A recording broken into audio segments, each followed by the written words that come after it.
Nasawi ang isang lalaki sa Novaliches, Quezon City matapos saksakin ng kanyang kinakasama.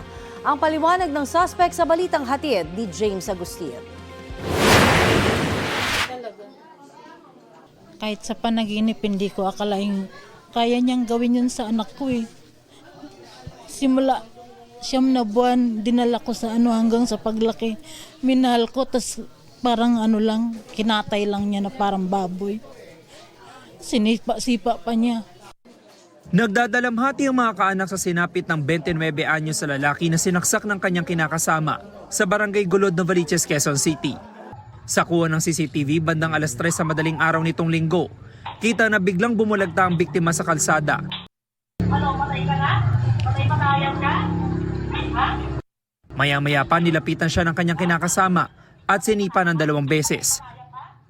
Drama! Drama na! Papatayin kita! Dinala sa ospital ang biktima pero dineklarang dead on arrival. Nagtamo siya ng saksak sa dibdib. Yung pinagbagsakan po ng biktima ay more or less 15 meters away sa bahay niyang dalawa, yung mag-live-in partner. According sa ating mga first responder po, nagkaroon po ng kunting habulan. Naaresto ng mga responding polis ang 22 anyos sa sospek. Nakuha sa lugar ang kitchen knife na ginamit niya sa krimen. Ayon sa pulisya, mag-4 na taon na mag-live-in partner ang biktima at sospek. Bago mangyari ang pananaksak, galing sa magkahiwalay na inuman ng dalawa. Nagkaroon po ng hidwaan yung mag-live-in partner. Ito si lalaki kasi may anak sa kanyang unang asawa.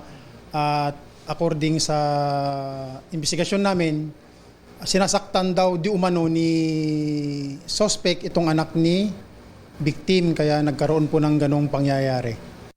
Nakakulong na ang suspect sa detention facility ng Criminal Investigation and Detection Unit ng QCPD sa Camp Karingal. Aminado siya sa nagawang krimen. Ginawa ko po pero hindi ko naman po sinasadya mapatay. Bakit nangyari? Nasaktan po kasi niya ako eh. Nagsisisi po, hindi ko naman alam. Itinanggi naman ng nanay ng biktima na sinaktan ng kanyang anak ang kinakasama. Hindi po totoo yun.